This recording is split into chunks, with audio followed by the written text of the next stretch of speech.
Dreamy right. देखो, सपनों का घर खरीदना तो शायद उतना आसान ना हो आपके लिए, लेकिन आपका जो प्रॉपर्टी में इन्वेस्टमेंट का सपना है वो ज़रूर थोड़ा सा आसान हो सकता है। यूजुअली क्या होता है, जब आप डायरेक्टली प्रॉपर्टी में इन्वेस्टमेंट करते हो, आप प्रॉपर्टी खरीदते हो, तो आपको बहुत सारा पेपर वर्क लगता है, अच्छा खासा रिसर्च करना होता है, और सबसे ज़रूरी चीज़ काफ़ी सारा कैपिटल आपको चाहिए होता है।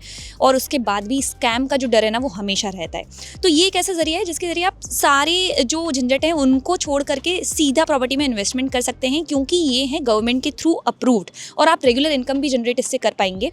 2040 में गवर्नमेंट ने इंट्रोड्यूस किया था REIT यानी कि रियल एस्टेट इन्वेस्टमेंट ट्रस्ट का कॉन्सेप्ट, और 2019 में इनकी हो गई थी लिस्टिंग। चलिए बड़े ही शॉर्ट में समझ लेते हैं क्या है REIT और कैसे आप इसमें इन्वेस्टमेंट शुरू कर सकते हैं। अब कुछ समय पहले आपने न्यूज़ में भी पढ़ा होगा कि सेबी ने REIT को कर दिया है इक्विटी की तरह क्लासीफाई। तो अब जो REITs हैं उनको शेयर और इक्विटी की तरह ट्रीट किया जाएगा। पहले REITs और जो इंफ्रास्ट्रक्चर इन्वेस्टमेंट ट्रस्ट थे, दोनों को हाइब्रिड यानी कि डेट प्लस इक्विटी माना जाता था। अब सिर्फ इंफ्रास्ट्रक्चर जो है वो हाइब्रिड में रहेंगे, REITs को सीधा इक्विटी की तरह ट्रीट किया जाएगा।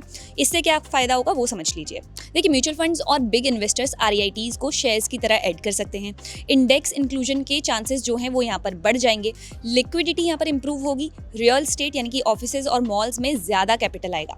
आम इन्वेस्टर्स बिना प्रॉपर्टी खरीदे रेंट लाइक इनकम जो है प्लस जो ग्रोथ है वो कमा सकते हैं। तो ये हो गया रियल एस्टेट इन्वेस्टमेंट ट्रस्ट। अब इसे थोड़ा सा ब्रेक डाउन कर लेते हैं। ये एक तरह से रियल एस्टेट का म्यूचुअल फंड है, बट उससे काफी अलग है। अलग अलग इन्वेस्टर्स मिलकर के क्या करते हैं, यहाँ पर अपना पैसा जमा करते हैं, फिर उस पैसे से शॉपिंग मॉल, ऑफिस या बिल्डिंग जो है वो खरीदी जाती है। अब जो प्रॉपर्टी का रेंट मिलता है वो सब इन्वेस्टर्स को थोड़ा थोड़ा बांट दिया जाता है। इस तरह छोटे जो इन्वेस्टर्स हैं वो भी रियल एस्टेट में इन्वेस्टमेंट कर पाते हैं बिना डायरेक्ट प्रॉपर्टी खरीदे। अब इंडिया के पास टोटल 5 लिस्टेड REITs हैं जिनका टोटल मार्केट कैप है 1 लाख करोड़ रुपए से ऊपर। ग्लोबल लेवल पर REIT market as of 2024 approx 2.04 lakh crore जो डॉलर्स हैं उनके आसपास है। तो इंडियन मार्केट में भी इसका मतलब ये हुआ कि ग्रोथ का काफी स्कोप है। अब आप REIT इन्वेस्टमेंट 147 रुपए से भी स्टार्ट कर सकते हैं। जब आप किसी कंपनी का REIT खरीदते हैं तो टेक्निकली आप क्या कर रहे हैं, उस कंपनी के शेयर्स खरीद रहे होते हैं। मान लीजिए आपने एम्बेसी ऑफिस पार्क्स का REIT जो है उसमें आपने इन्वेस्टमेंट किया है। ये कंपनी अपनी सारी प्रॉपर्टी से जो रेंटल इनकम कमाती है उसका एक हिस्सा आपको डिविडेंड के फॉर्म में दे देगी। ये आपकी एक रेगुलर इनकम की तरह काम करेगा। लेकिन यहाँ पर एक बात आपको समझनी बहुत ज़रूरी है कि आपको यहाँ सिर्फ रेंटल इनकम पर डिविडेंड मिलता है। कैपिटल एप्रिसिएशन जो है वो यहाँ पर बहुत ज़्यादा आप एक्सपेक्ट नहीं कर सकते।